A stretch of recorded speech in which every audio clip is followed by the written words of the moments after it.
John McMullen is in the house. It's brought to you by Harrah's Resort in Bally's Atlantic City, Wild Wild West. They're taking bets to the new sports books. Wager today at the book.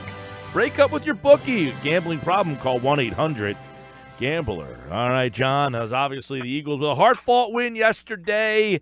Carson Wentz returned. That's pretty much the biggest story, biggest take was Wentz returning. Quite frankly, John, I don't know the style of that game yesterday if they win that game if Wentz is not playing quarterback. You never know how a game's going to go, but yeah, I mean, that offense was completely different with him. You saw the tempo.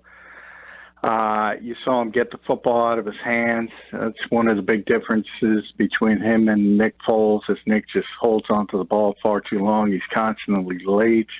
I think people, were very upset that Dallas Goedert wasn't used in the first two games. I think his success had a lot to do with Carson Wentz because, again, the football is out quickly so you can take advantage of those inside the numbers routes. So, I mean, you saw the difference up close and personal. I mean, this guy's a superstar, and there was some rust as expected, but it's going to get better and better and better. And when Alshon Jeffrey comes back and some of the other skill position talent starts to come back, this team's going to start getting on a roll offensively. When you mentioned there was some rust, what do you think some of the things were that that we'll see improve as he gets going here? Well, I think the two turnovers most notably, certainly the first one, the interception to Zach Ertz, where he kind of locked in on Zach and sort of gave that away to the defender, was able to jump the route. That was bad. And then, and holding on to the ball, trying to extend plays. I mean, that's part of Carson Wentz and part of what he does. Sometimes you got to tip your cap. I'm not sure if that was rust as much as 6'8", defensive end just getting his hand on the football, and sometimes that happens. But that kind of stuff was expected, and if it didn't happen, this game probably wasn't as close as it ended up being. But you got to get over those humps. He hasn't played an organized game in over 9 months, so you have to expect some of it. But as I wrote on 973ESPN.com, I think even if the Eagles lose that game, it's all positive, because to me the most important part was how healthy he looked. There was no hesitation. He was doing everything he did before the injury, which is kind of amazing because you're not 100%. But he was still able to do all those things with the mobility, and that, to me, was the most positive part of it all. Yeah, John, I mean, and look, early in the game, he has a great drive. It seemed that I think Peterson had a great game plan in that he basically said, look, we're limited. You mentioned it. They went with the 13 personnel, and they went with their strengths. Ertz, Goddard, let's keep everything kind of underneath and let's go up the field like that, because they didn't have the confidence in the wideouts, and I think it was a great way to ease him back into NFL gameplay. Yeah, and part of it was the realization of who you're playing, and it was Indianapolis, and Frank Reich hired a defensive coordinator who learned under Rod Marinelli in Dallas, so they played a ton of cover two. So it almost played into that because they're not going to let you go deep anyway, even if you wanted to. So the whole mentality of that defense is to keep everything in front of them, to make you go on those 11, 12-play drives. And so the Eagles played into that by saying, well, we don't have receivers anyway, so we're not going to press the issue. And they did go heavy tight ends, even Josh Perkins playing a lot of essentially receiver, but the third tight end on the field early. And I think of the 7 targets on the first drive, which was the scoring drive, 3 went to Ertz, 3 went to Josh Perkins, and 1 went to the touchdown went to Dallas Goedert. So it was all tight ends.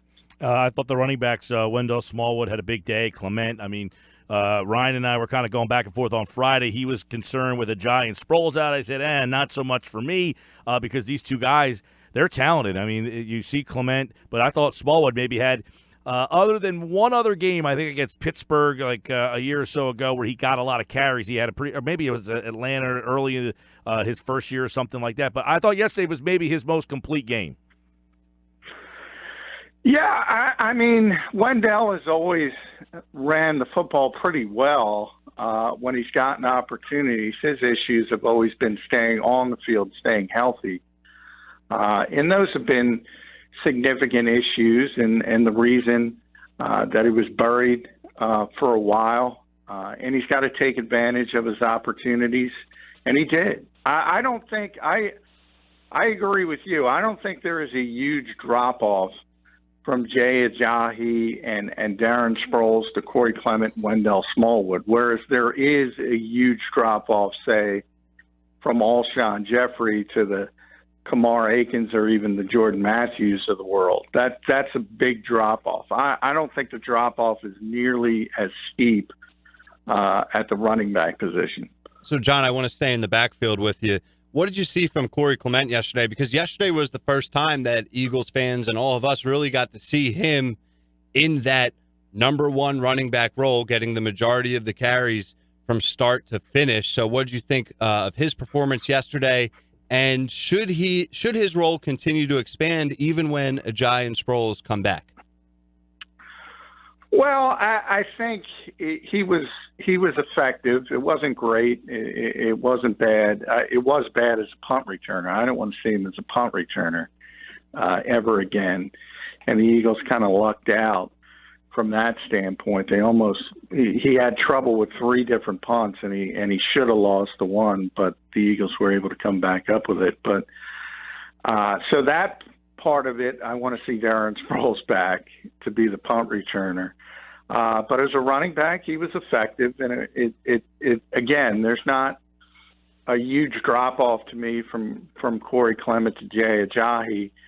However, I think when Jay is healthy, he will be back in that lead role, and part of it is because Corey's a core special teamer as a coverage player, as Doug will always say. So he's very effective for the Eagles in that standpoint.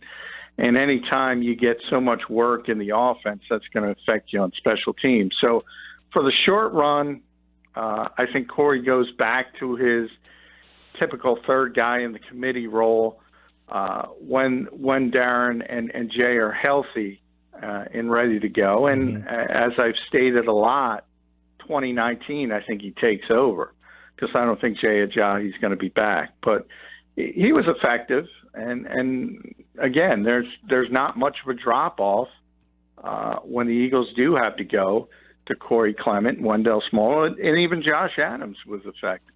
Yeah.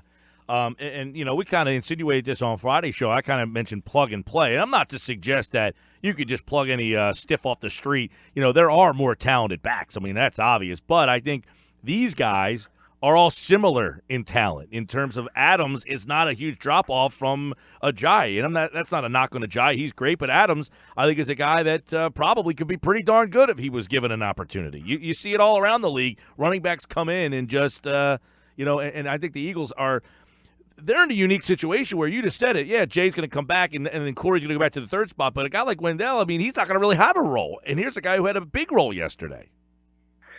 No, he's not going to have a role in the committee. As Doug mentioned, he's another guy who's a core special teams guy. So he's going to have a role on this team. But, yeah, that's where he is as a role player who needs to step up at times if the Eagles need him. And maybe that's good for Wendell because it's kind of proven over time that if he takes enough work and he takes enough hits, he's probably going to be hurt.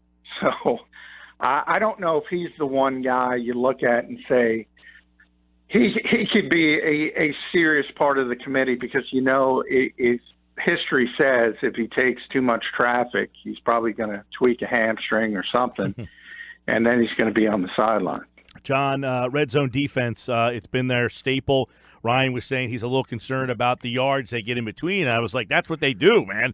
When they get into that red zone, that was the first question asked about Doug, but it really has won them, you know, 2 games this year, the game in the playoffs last year. I mean, it has been a big factor for them with this group. Yeah, it has, and I don't think they want to follow that formula. I don't think they want to be in that position because this league is trending towards it making it very difficult for the defense in those types of situations. So the Eagles have kind of survived in the red zone late in these 2 home wins, but they don't want to be in that position. I think overall, though, that defense was pretty darn effective. If you look at how many times Andrew Luck threw the football and his passing yardage as a whole, just about 4 yards per attempt, that's an awful number. So I think the Eagles played very well throughout defensively.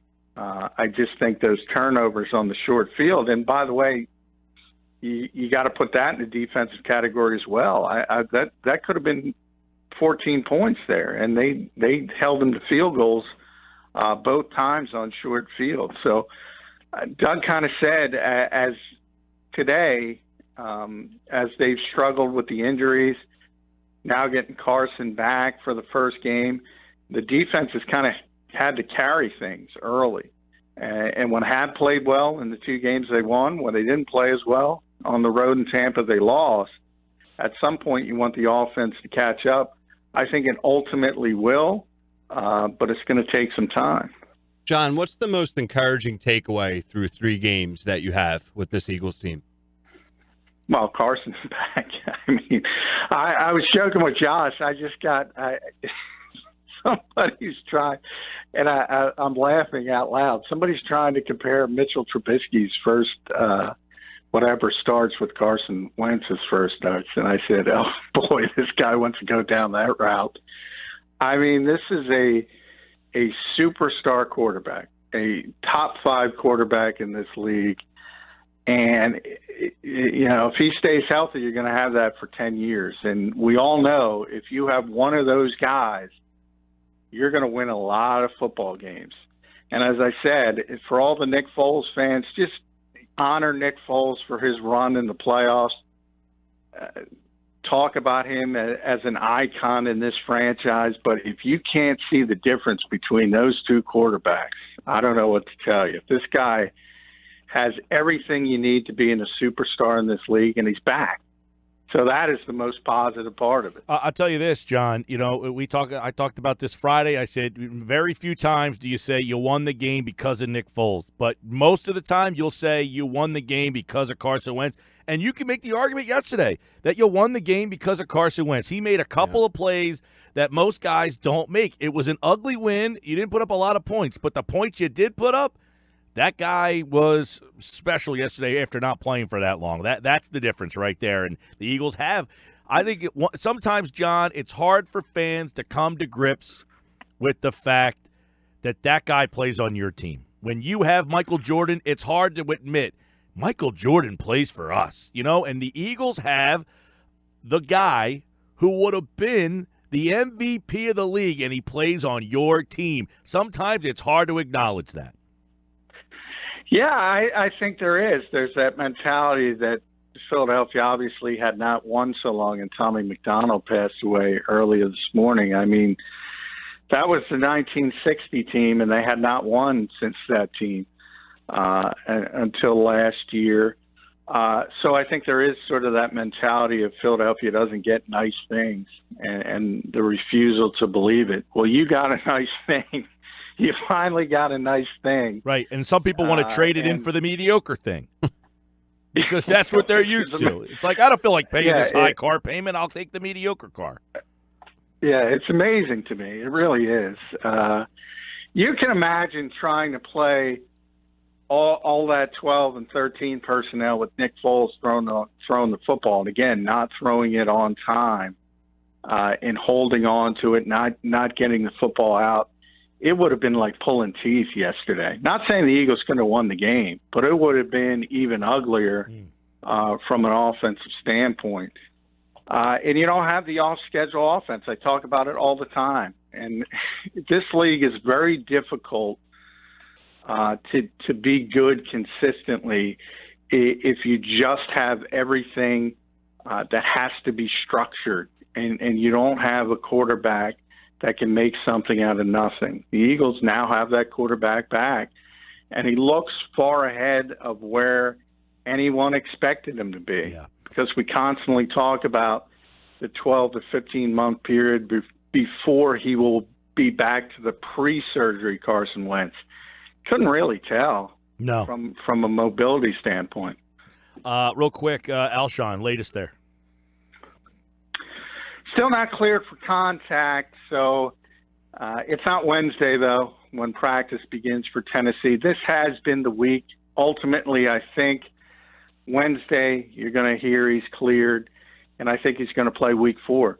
In worst-case scenario, because Alshon has traditionally just destroyed the Minnesota Vikings back to when he was in Chicago, he is not missing that game. So I would say worst-case scenario, week 5, but I expect him back this week. All right, that's good stuff. I think he's going to play week 4. That's from John. The 2 running backs, Ajayi, Sproles.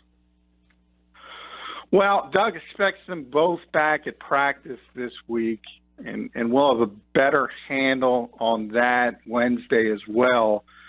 I kind of misspoke in his press conference when he said he expected them both back, which indicates they will play against Tennessee, but what he meant is they'll be back for practice.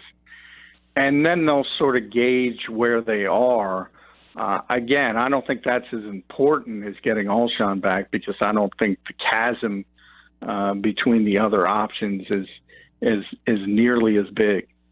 All right, John, we'll have more on the NFL and the Eagles tomorrow. We'll have plenty on that, of course, here on the Boardwalk Honda Hotline. John McMullen, read all of his Eagles coverage of this week's game coming up against the Tennessee Titans, a tricky game in Nashville. We'll have more on that tomorrow with John. Thanks, pal. Thank you, guys.